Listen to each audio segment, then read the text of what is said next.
My name's Anna, and I am the creator of Soul Hum, which I have right here. There is Soul Hum Uplift and there's Soul Hum Unwind. And today I wanted to talk a little bit about why I created Uplift.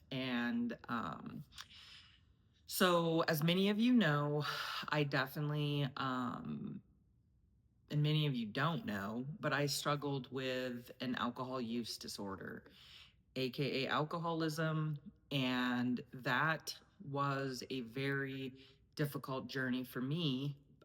It had always been something in the back of my head, um, that my relationship with alcohol really, really bothered me. And so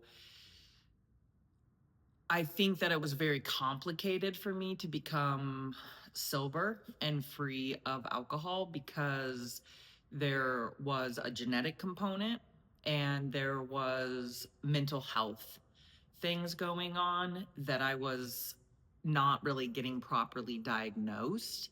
And then I was getting older and older. And so my stress, my anxiety, unresolved trauma, it was just really stacking up.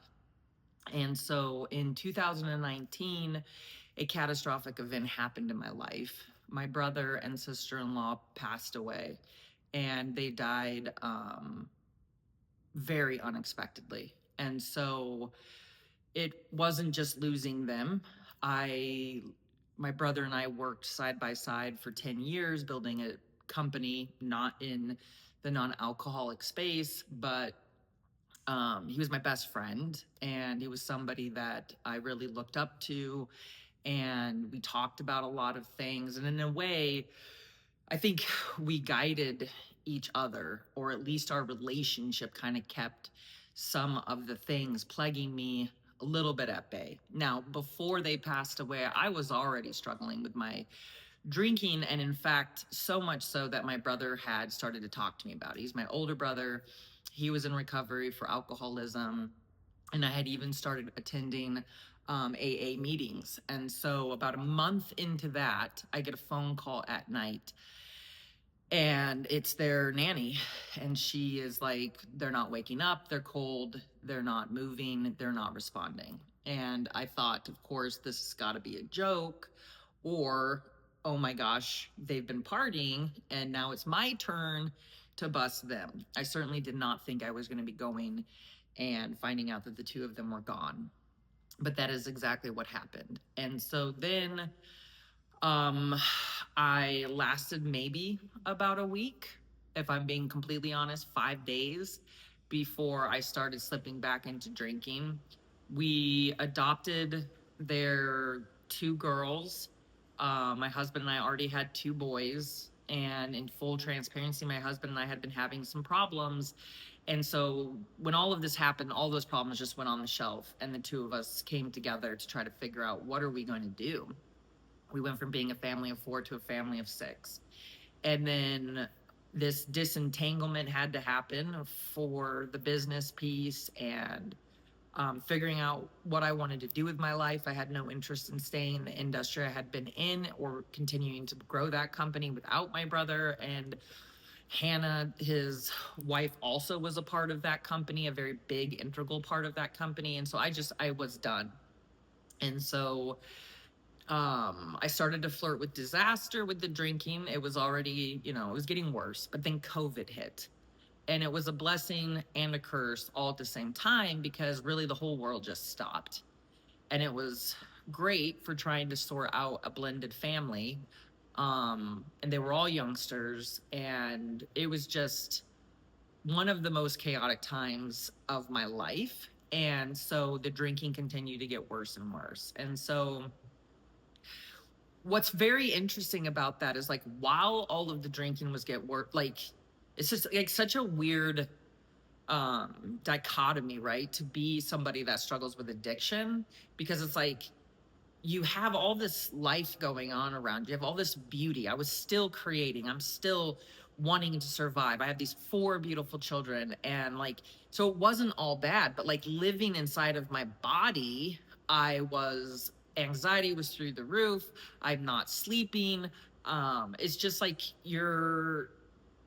addiction is just a really funny problem to have. It's not funny, haha. It's like funny, like, what the fuck?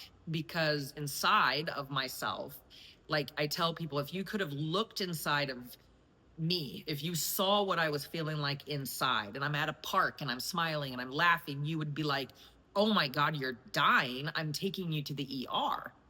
But nobody can see what's going on inside of you. And you have like this stuff going on in your head, and you have this stuff going on in your body. And on top of it, you're ingesting a substance whose sole purpose is literally to fuck your life up, right? I mean, it's a mess to get untangled from that. And that's why I think on this journey, I ended up opening what I called originally a passion project, an apothecary boutique.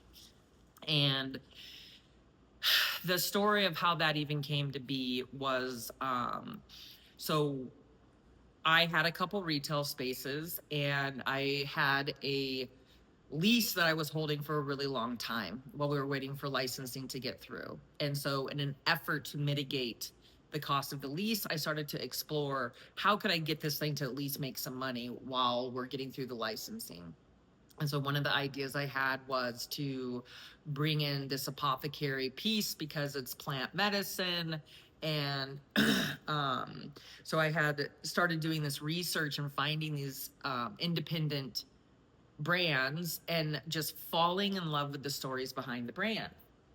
And so um, I just kind of like, it sparked something inside of me that felt really good. And I was really excited about it. I've always loved stories, and I've loved connecting with people, and it was this like very cool experience of getting to connect with people that I didn't actually have to meet.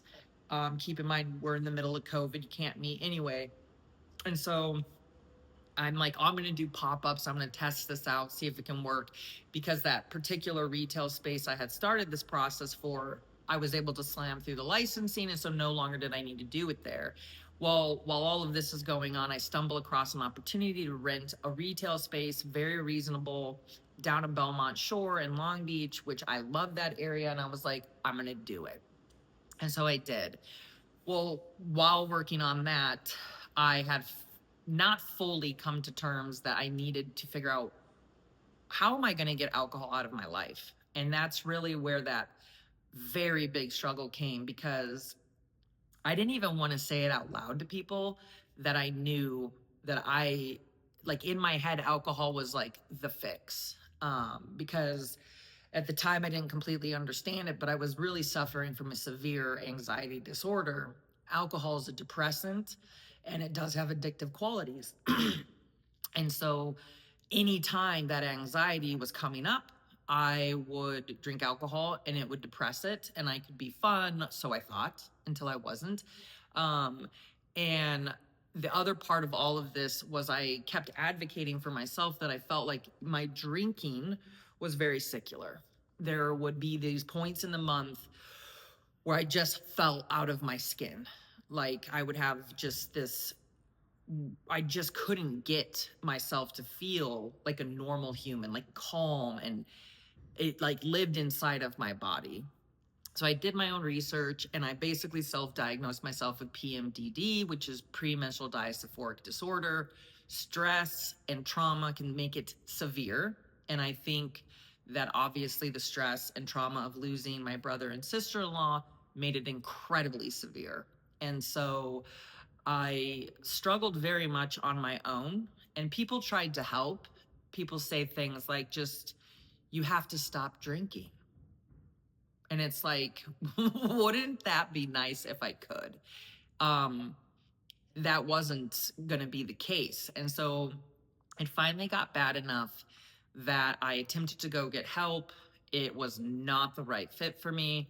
And it was then that night that I stumbled across a place that was very much like the whole mind, body approach. And it wasn't just for substance abuse, it was for trauma, it was for grief, it was for loss, it was for so many things. And so I did this outpatient program with them, and I was just, I was all in.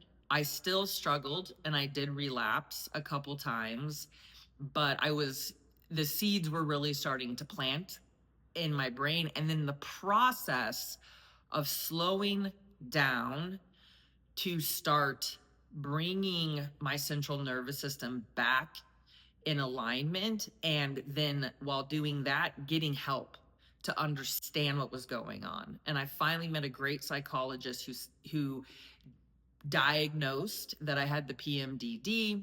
And he didn't just say, take these pills. He said, hey, here's what we have to do for the next 3 months. We're going to get through this together because it's going to take you 3 months to get this under control where you can start managing it.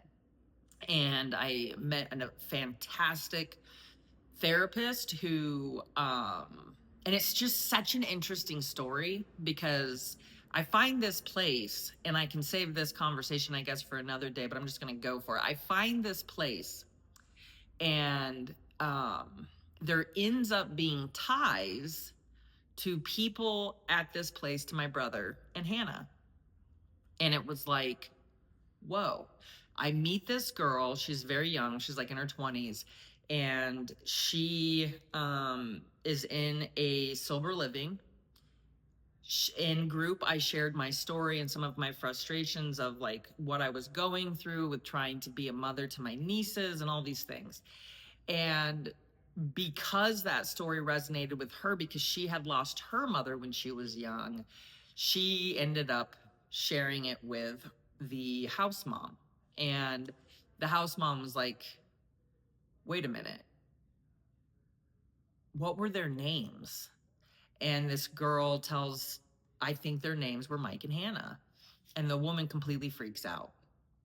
She runs to this other area and she pulls out this box and she's like, oh my God, we bought their house and we had a men's sober living.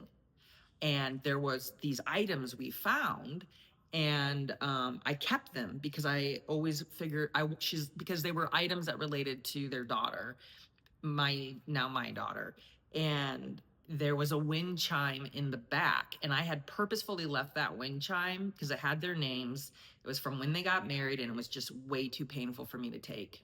And that's how she knew their names. So I ended up meeting this woman, and it was like this crazy moment because I really believe that the universe, when you tap into it, is going to communicate with you, and our loved ones and the spirits of our loved ones can then better communicate with us. And so I have this thing where my sister believes that my brother leaves pennies for her because she will find them. She started finding them after he passed away, and usually finding them when she really needed help. And so I meet the woman, she gives me the box and she opens it, and there's a penny heads up in the bottom of the box. And I ask her, did you see this penny before? And she's like, no, I didn't. And I just got chills, and I show her this necklace that I used to wear all the time.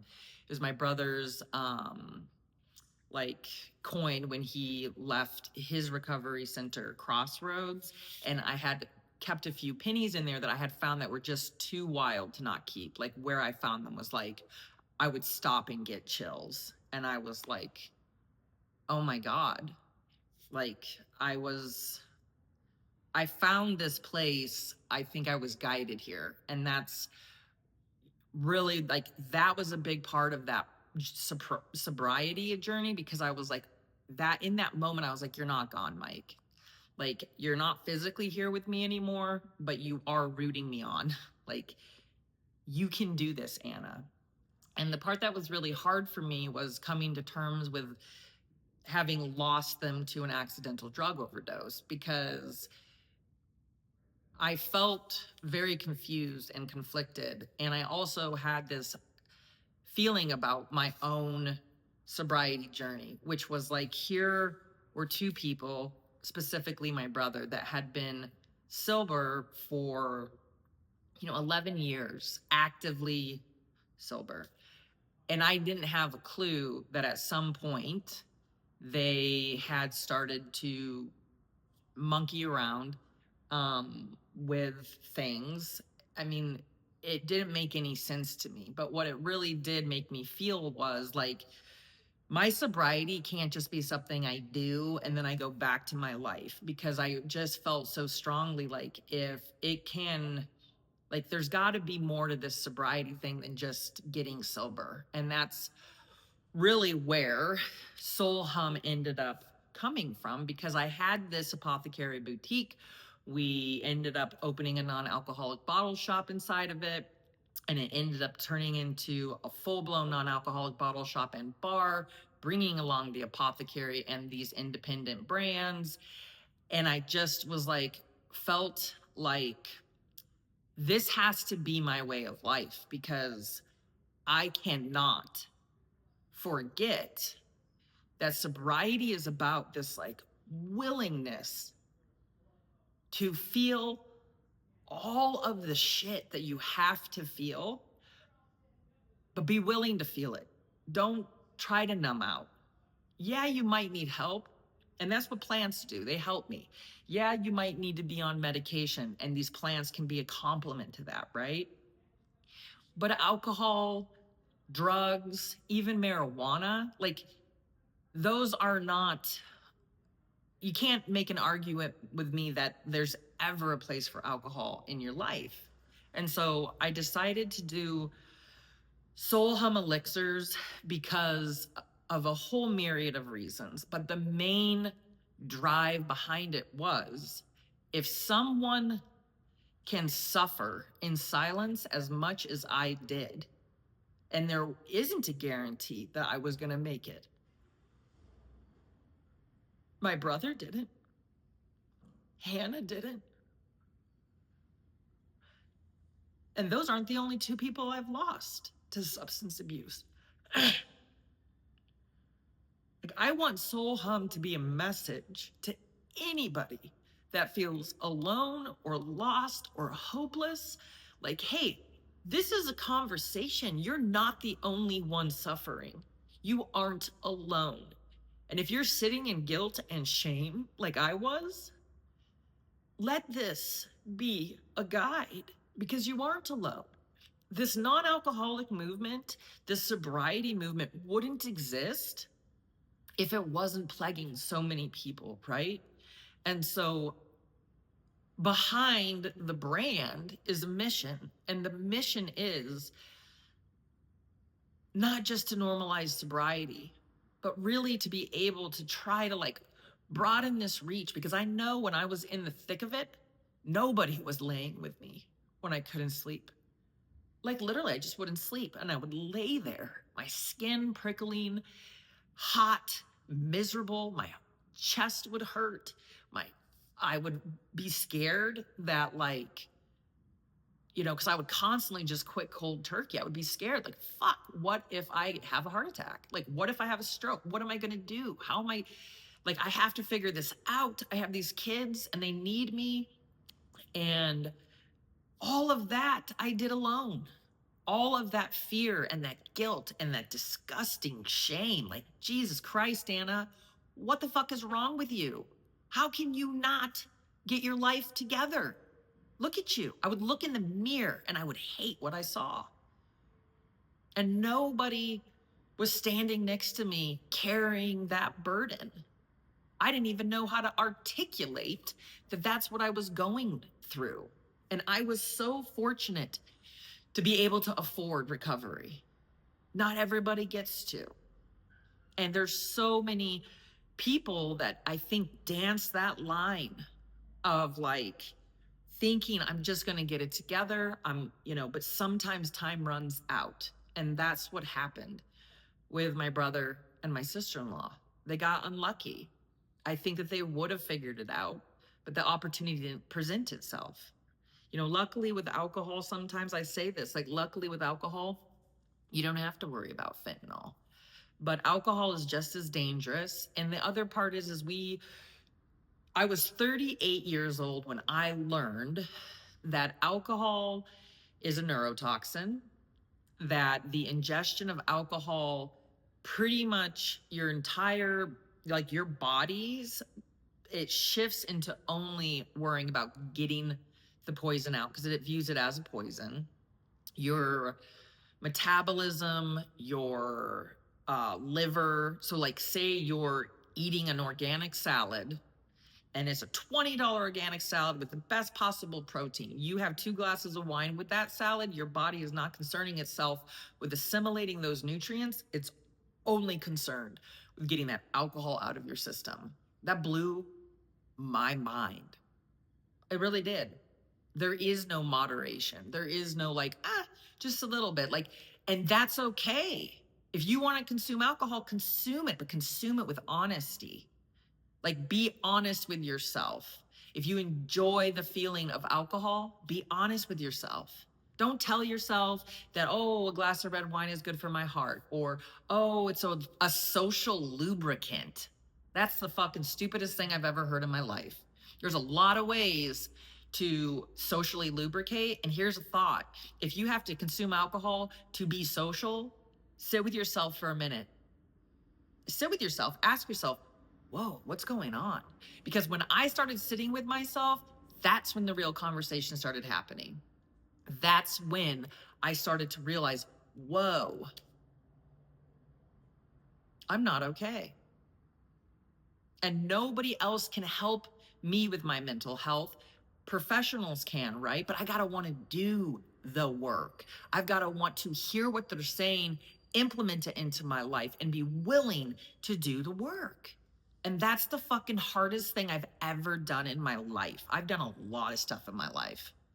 I have done a lot of hard things in my life. That is the hardest. I still have to do it. I live now with myself and I actually have a relationship with myself. I never had one before. I never asked, hey, Anna, how are you doing today? And even if I had, I wouldn't have been able to hear myself. But now I can. But that is after tons and tons of work. And most importantly, that is after letting go of a substance I used as a crutch. And that's like, it's such a complicated thing. And that's really ultimately what Soul Hum is about. It's what Hummingbird Heart is about. It's about just getting a moment with others or yourself, because small moments can start to add up to something bigger, and those bigger things can change your life.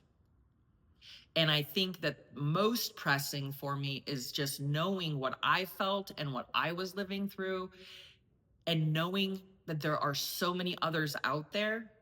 And maybe if you hear this and you know you're not alone, maybe you get through one more day, and maybe you get through that day and something helps you get through the next. And you're like, think about, it's just going to sound so corny, but like, just think about it like, how does rain fall from the sky, right? Well, rain falls from the sky because precipitation goes up and there's this energy transfer, and the precipitation gathers, right? And it gathers and it gathers more and it gathers more. It gathers so much that eventually gravity pulls it out of a fucking cloud. Well, that's what I view like this process with recovery, right? It's like you have to be willing to let these pieces gather and gather and grow stronger, and realize that every little part of it is important. And so I guess I have talked a lot about my journey and what's behind this idea of sharing this information with others. Yes, I want Soul Hum to be successful. Yes, I want people to drink it and love it. Yes, it was formulated to be incredibly unique and incredibly versatile. But behind all of that is a person with a mission to continue the conversation that our mental health is important. And I firmly believe that addiction and mental health go hand in hand. I have not met a single person that struggles within a substance abuse problem that doesn't have unresolved trauma, that doesn't have sometimes, usually, a diagnosable mental health disorder of some sort, or a personality trait that makes life challenging. We'll talk about highly sensitive people eventually. Like, I think it's so important because we're not guaranteed to have friends and family that support us and open up the conversation. And that's also expecting them to have the knowledge and the self work to even know how to have those conversations, right? So, Hummingbird Heart is this beautiful non-alcoholic bottle shop and bar. And I'm going to tell you, 95% of the time when I'm in there and I talk to people, the conversation it starts about these beverages, it starts about these options, it starts about the plants and the medicine it can provide us. And it often comes to a personal conversation about a struggle or feeling overwhelmed or anxiety. Anxiety seems to be everywhere.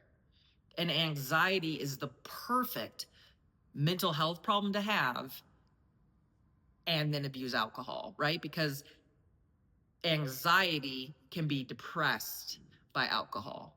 Depression, on the other hand, interestingly, in one of my groups, one of the facilitators, he was a therapist and had been working on his master's degree in neuroscience. People with depression often can suffer with like drugs that give them the energy, right? You're depressed, you're trying to get up.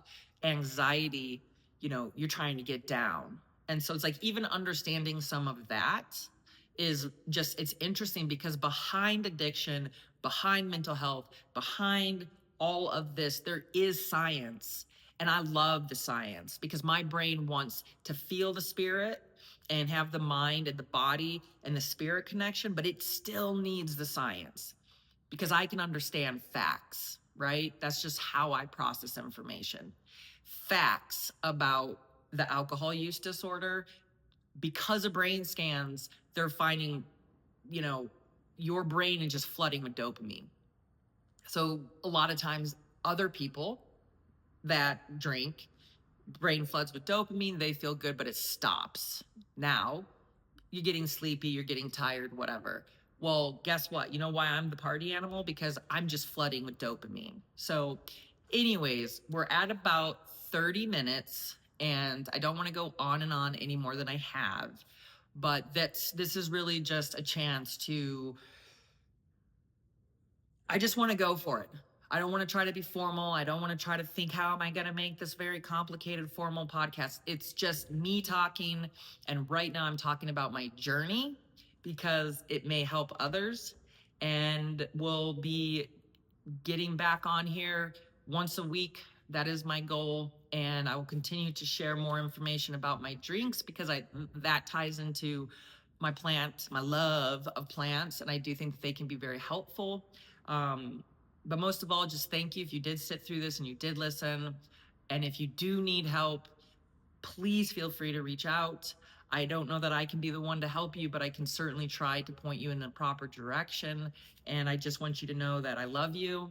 And I do think that the world needs healing. And I do believe that humans can do it. And just remember, it doesn't take grand, heroic actions to make a difference.